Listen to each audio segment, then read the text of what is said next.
from JO to Elite, because everybody starts with how to make that transition. This is the event that'll make or break you. Anybody who's done tops will understand that bars is the most difficult. And I know how gyms work. But it's not the most important. No, floor is the most important. Yes. It's the most difficult, but I know how gyms work because everybody does it. So you do it with tops too. A lot of times the floor, not always, but the floor and beam coaches tend to be the same person. And the bar coach tends to be the same person. So you're sitting there, let's just use level 9 for example. And that floor and beam coach walks over and says, you know, she's level 9 on floor and beam. And you're going, and she's like level 7 on bars. So we're gonna put her in level 9. You're like, hey, put her in her lowest event. Same thing. If she's not ready to do the bar skills, you're just asking for her to not have success. And Tom's tested over the last several years, and we get athletes there that really honestly struggle with the glide kick. You know, and their swing half turns, their legs are apart, and all kinds of things. So this is a difficult event for young kids to master. It takes time. So I've just done a lot of lectures this summer, and one of the things that I did, Tom just mentioned, floor is the most important event. So here's what you should do. Get your floor mastered, because then you have floor, vault, and beam all together, and then you can cut down the time in those two events and spend more time on bars. Exactly. Because you have to spend more time on bars. It's a different event than the other ones, but Tom can tell you that in bar lectures. Beam, again, if you can tumble on the line, you can do beam. Well, wait, does anybody have questions about so far vault or bar? Awesome. Beam, you know, pretty much if you're a level 7 or 8, you can do beam, because there's a back handspring in there, and there's a front walkover, front handspring, some other things that are in there that you can't just do as a compulsory athlete. And floor. I'm going to tell you what happens on floor. These are the skills, but it's not the skills that are going to be evaluated. It's the technique that's going to be evaluated. The snaps to us are extremely important. And I'll get to that when we go through the point of emphasis. I'll explain why we snap and what the whole purpose is of why we snap. Those are important. You can come out there and show us the highest layout in the world. You'll still score well. But if you're blocking your feet way back here, at 8 years old, 9 years old, you're going to go, ooh, you're in trouble with the kick. So the technique is really important to us on the floor. That's the one that we need to look at almost the most, because it's going to set up our other three events. Very important that you spend a lot of time on your floor basics. I'll give you an example. I just did a clinic in somebody's gym last week. They asked me to come in. I asked their kids to do forward rolls and backward rolls, and they couldn't do it. No, they did forward rolls and backward rolls, and they couldn't do it. They did them hiked over and whatever. So eventually we have to do front tucks and back tucks. So basics, we can't get away from basics. The other thing that I've seen this summer is very poor back extension rolls. And what is that going to lead to? Bad bars. You can't just stop doing things because you've moved up. So that's pretty important stuff. All right, here's our important emphasis. So for the last, I don't know how many we have, 8 years we've been doing tops and development. About 8 years. And Valerie was in charge of that program for 8 years. Valerie loved handstands, and so do we. Handstands are a vitally important skill for gymnastics. So one of the things we're going to look at is your shape and your ability to maintain the shape in your handstand. There's some athletes who can hold that handstand great for 30 seconds, and the minute it starts casting or moving, it moves around. So the ability to maintain that shape through motion is extremely important to us. We want to see you be able to hold that handstand line. You know, a lot of times when we do warm-up, we have you walk in a handstand. Well, we do that to see if the shape stays the same as it's moving across the floor. It's not changing. That's important to us, real important. One thing that I'll tell you is I think kids are real literal and when you talk to them, and so are coaches. So I stopped using the word hollow because everybody thinks it's from your hips. I use the word round. I want their back to stay round because round gives me the opposite reaction. So just be careful when you're using your words, because if you tell an athlete hollow, they might think that hollow hold they do on the floor with their feet off the ground is the proper shape, and really it's from the chest. Cast handstands and the ability to maintain and hold. We talked about that, but cast handstands, it doesn't matter the level. You can look at college, all the way down. The athlete who hits her cast handstands normally wins. The deductions are pretty high when you miss a cast handstand. Spend a lot of time on your cast hands, but like Tom said, the shape of the handstand is more important than just bending your legs and throwing yourself up to a handstand. That's not going to do you a whole lot of good. Muscle memory is muscle memory. Once they learn it, it's hard to unlearn it. Tap swings. We need to see tap swings. We need to see them at a young age because they get smaller the older they get. It's just what they do. We want to see that shape change, that round to that arch, to that round again, to change shapes. We want to see those tap swings. Those are very important. That keeps us from pulling our dismounts and some other things. Front and back walkovers. Very important. We need to see the front and back walkovers for the flexibility in the shoulders, for the front tumbling, the entry of the back handsprings on the connections on being, coming to the vault table. I've seen coaches talk to their athlete about getting their shoulders open on the vault table, and then I put them down in a bridge, and they can't do a bridge with their shoulders open. It'd be very hard to hit it on the vault table. How many of you have some level 10s now that don't do your back walkovers anymore? Anybody? Yeah. How's that possible? Just stop doing it. You stopped doing it. I was so proud of my team this when I watched them. And limbers. And our level 10s did still back walkovers, I felt so good, which meant the coaches didn't stop doing them. But that's pretty common that happens. But that shape, that flexibility, and that action is really important for tumbling and vault. Really, really important that they keep that flexibility. So even though it's never required for them, you're not going to do back walkovers with them optionally, it's a critical foundational aspect of our sport we do not want to stop doing no matter how old they are. Front limber. And front limber is very important too because a lot of the front tumbling drills are done through a front limber position.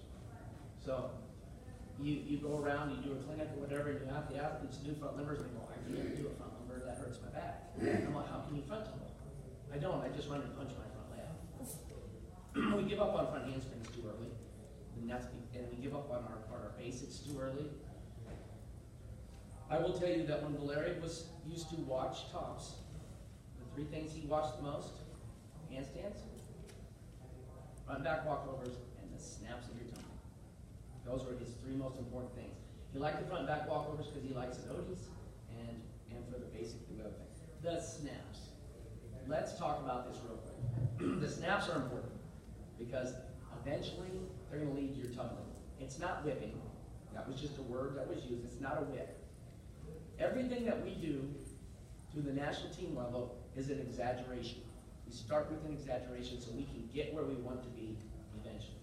There's nobody in the world who can do a round off or a back handspring from a pike shape. It doesn't happen. You can't take off from here because then you go forward. That's just designed to get your feet through so that you can actually get your feet under so that you can tumble. If you think your athlete's going to take off from 90 degrees, it's not going to happen because they're going to go the opposite direction. Those are all drills. And I think sometimes we get stuck on drills. We have to move with the skills. We have to evaluate. But the snaps are very important. Tom and I just had a conversation. We were talking about this lecture on Monday. And we were talking about it, classics. If you watch the athletes on their last tumbling pass, if their back handspring is long, they usually land short. Under rotate. Under rotate. So my theory has always been when I taught tumbling, you land how you took off. If you land with your feet underneath you, you're going to land with your feet underneath you. If you land with your feet behind you, good chance you're going to land with your feet behind you. Same thing with front tumbling. If you land with your feet in front of you, your front skill's going to land in front of you and vice versa. So the snaps are important. Don't think of the word whip. Think about just getting through. And back tumbling should travel backwards and front tumbling should travel forward. Height comes when we get strong. So the snaps are extremely important. And we spend an awful lot of time with those out at wherever we train. We spend a lot of time with those. I know on floor they spend tons of time on the snaps. Over and over and over again. We snap it to death.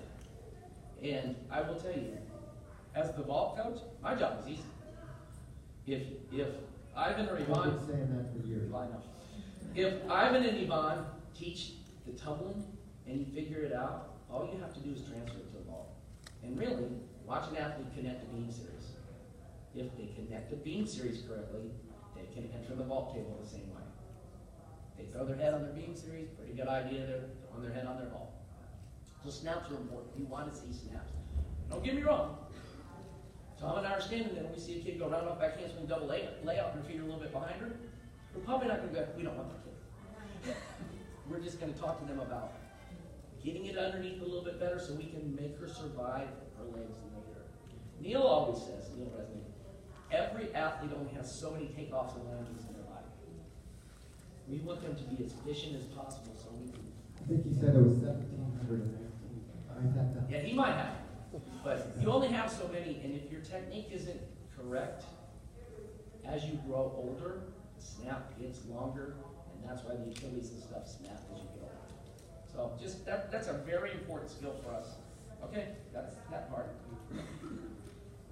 Yep.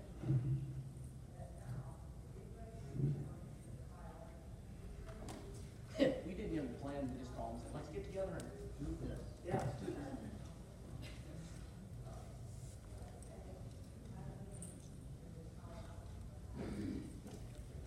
Like Tom's going to show you some of the skills, routines and the skills.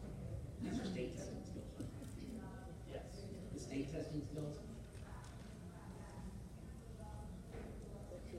The other thing I will tell you is anybody who was a top state manager or tested tops at all this year, if you're running into anything that you think isn't working at the state level, please pass that forward to us so we can make any corrections that we think we need to make. You know, so we don't know those if we're not out there doing them. You know, you're finding out what's difficult, what's hard. We just need to know those things. And, you know, part of the problem is the process of evaluating. I mean, we know that there's possibly other things that we could do or test, but how you score it as objectively as possible at the state level so we get as accurate results as we can at the national level or the national office so that they can rank them. I mean, that is a factor. It's not necessarily the best, but anyway, so we're going to watch the, you can get all these online for the 8-year-olds. This is the state test. We want that to travel, not go up. Okay? She goes up a little bit more than I would like. I want you to travel backwards. Nice cartwheel action there on the roundup. If you would just draw a straight line on the floor, so it's like a balance beam.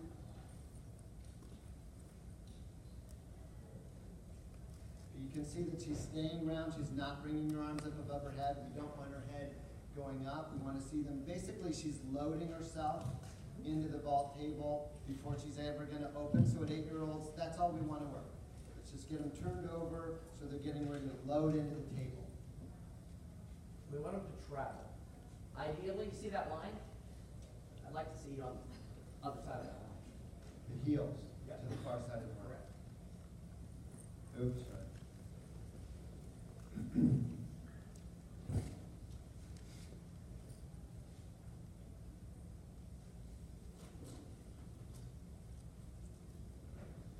That one's usually not a problem. You can see nice straight arms, clean lines. Okay, I want to stop there for a second because this one, it's written, if you read I don't know how they, at the national test, this is a big deal to me. That it's written late drop. That's the most important thing you need to consider. What is a late drop? And a late drop is putting your feet on late, last minute if possible. But basically, we want to see them falling, so that their feet get on the bar below horizontal. And I think, I'm surprised at last year's national test how many people just cast and put their feet on. I don't know if that's what they interpreted was a late drop. So just so you know, I specifically looked to see, are their feet connecting to the bar below horizontal? And if not, I take off a lot of points. Well, the hardest part about that is if you can't cast above horizontal, you're not going to late drop. So a lot of them don't get the cast coming out of that circle, so they can't cast to get the late drop. But And the whole point is, if you're watching, advanced level gymnastics now, we don't do a lot of giants. Have you noticed that? Far fewer giants and a lot more circling skills. So the technique that you're teaching them to get into a circle is critical. It's absolutely critical to the success of their future. And if you're teaching it wrong, or you're teaching that split leg technique, which you can do, one leg's doing late and one leg's doing early, so it's kind of a morph of that. We're never going to test that. That's never going to be a test because it's just flat out ugly. But well, they're just doing it. They're just doing it because it's easy at first. yeah, it's You easy. can definitely do 2 legs as easy as you can. You got a question?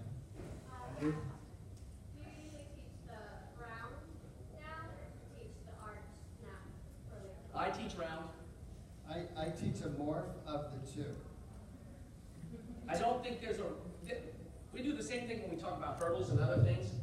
That's a choice. There's no right or wrong. Yeah, it's a What- technique choice. What has to happen is, if you go to Tom's circle lecture, I'm sure he's going to talk about how you pass through that push-up or plank position I call it a lever. or lever, where you get to that. How you get to there is irrelevant as long as you get there. The biggest problem I found, maybe I wasn't a good enough coach, is that when I tried the arch technique, they lifted their head and they flipped their head backwards.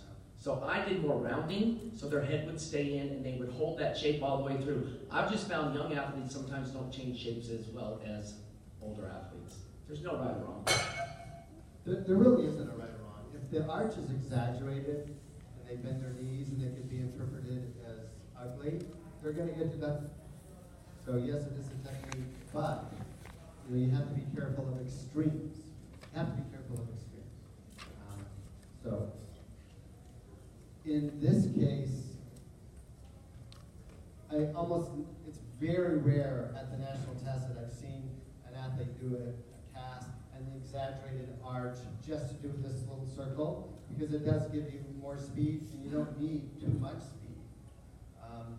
So typically we see a morph like what this gymnast did, just a nice straight flat lever position and fell from there. Okay, so B. Skip it.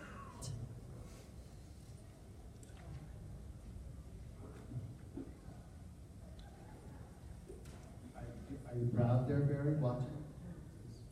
Yeah, you know.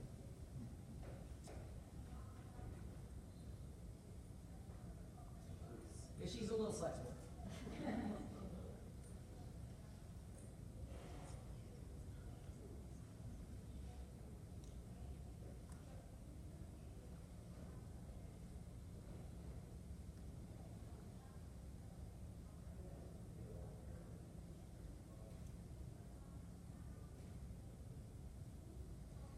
Again, it's, watching this, it's the technique that she uses. Really trying to keep her hips nice and square when she's stepping into skills. You want to see those front and back walkovers pass through that 180-degree split when they're in the hands. Yeah. Because that's And that not one handstand where, she only split her legs like this, it's not about flexibility, it's about keeping their hips square when they're stepping in, so just be cognizant of that.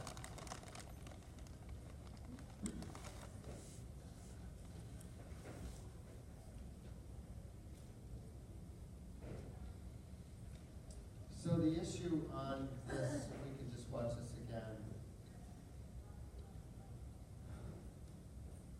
is the transference of energy. Notice that she is in the air. You see a little shadow underneath her foot and her hands, but she's not diving. She's not going to land heavy on her hands. And then notice that she does not block. we actually tell them the longer they can keep their hands on the floor, the better.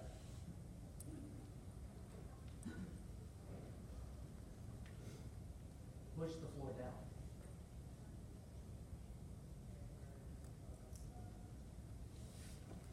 And you can see there that the center of gravity of her hips are now moved in front of the point of contact on the floor, which means if we wanted to go that way, something has to go, what would that be? The floor. So foot is always underneath her, if she pushes, her percent of gravity is going to go up. We want her going this way. So they always need to be turning over, pushing the floor the opposite direction. So there's not a lot of blocking because we're trying to create linear speed. And that's really important. And the gymnasts that do that the best, it's fairly obvious because you can see them sequentially build speed as they go, as opposed to the third front handspring step out is no faster than the first one that they did. That's a sign they're not doing it right. Each one of these should be able to get a little bit faster than the previous one. And that's, the handspring is different than the compulsory handspring. J.O.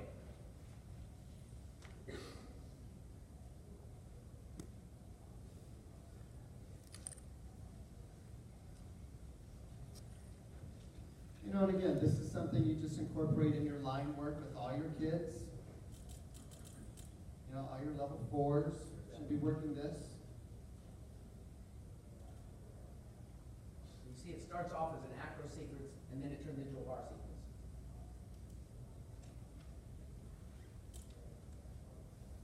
Okay, let's move on. Yes. For DTU, is this a video now online? Yes. It's on YouTube, I believe, right? Yeah, and if you go to USAG website, click women's, on the left, click tops, whatever. There's a link for state testing. These are the videos from there. So these are 9-year-olds. Now, you know, you have the little map thing there to Yeah. work on. Long. You wanna,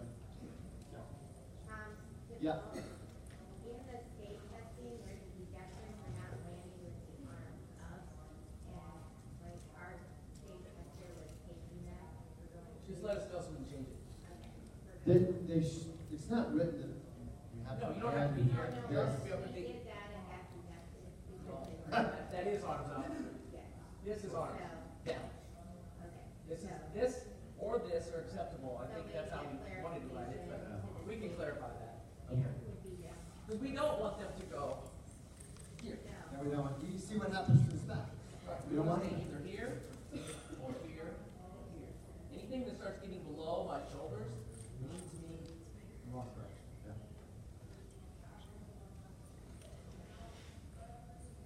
So you see the casts and the circles are getting a little higher.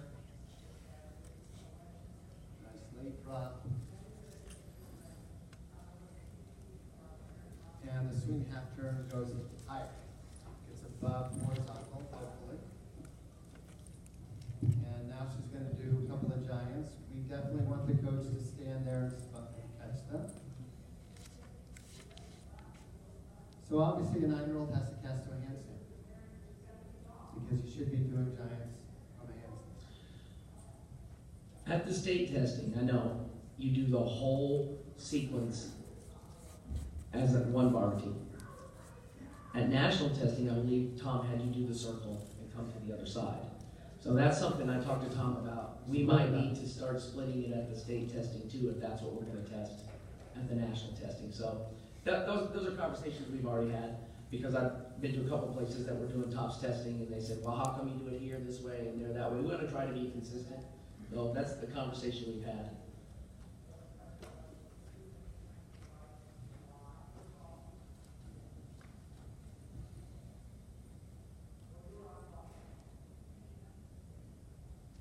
Hip square, step in tight, hip stay square. There's your 180. Show that flexibility as much as releve as high as you can get them. Hip square and releve. Big, like she's 185, which is awesome.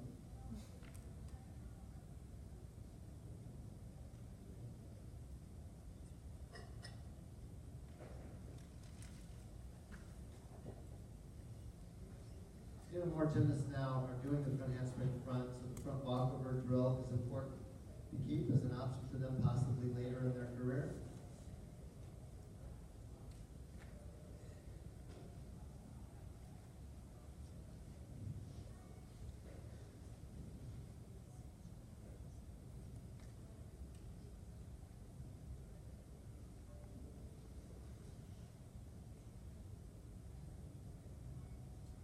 you're not catching the whip, you're probably not gonna get a good score. The whip should have to be stopped. Yeah, you should, if your athlete doesn't need to be spotted at the end of her whip, it's not a whip. No.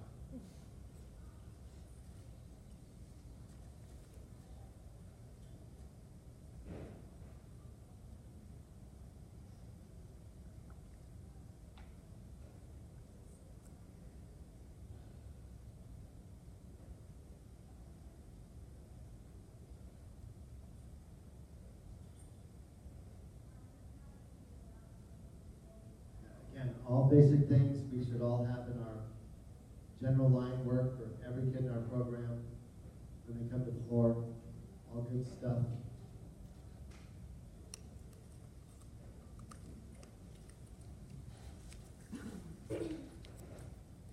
So they can, I think, I don't know if they have to go to their feet, but basically we like to see them over rotating now. They don't have to. Well, they can do Yeah, one or they the don't other. have to. They can do one or the other, but we don't want them to land and then fall down because they think they're supposed to fall. That should be happening. She's a little short. See the cast circles now getting higher. Pirouette is a big deal.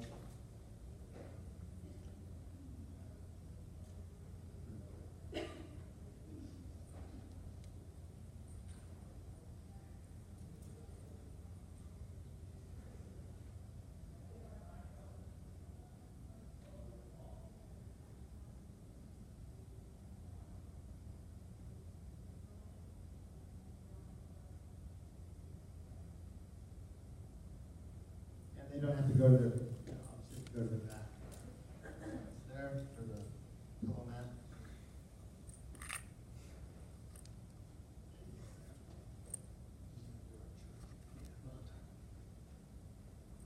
Done 9:30.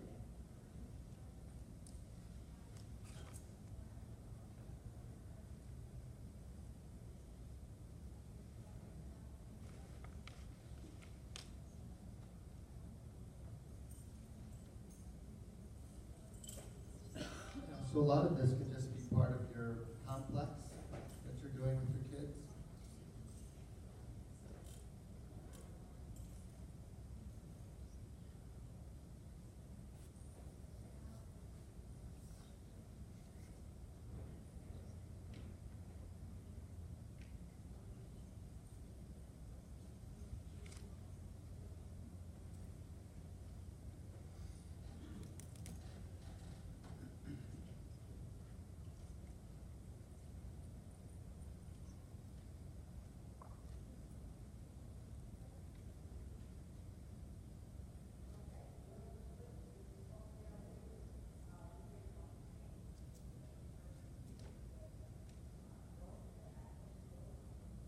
Long traveling layout.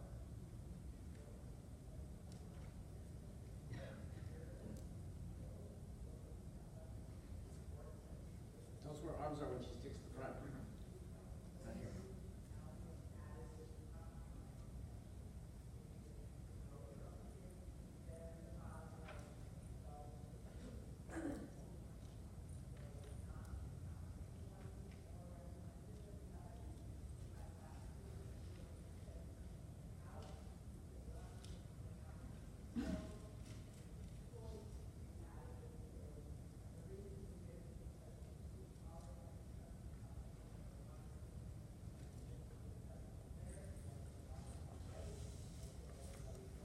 Okay, so we wanted to give you a, I get a lot of videos of people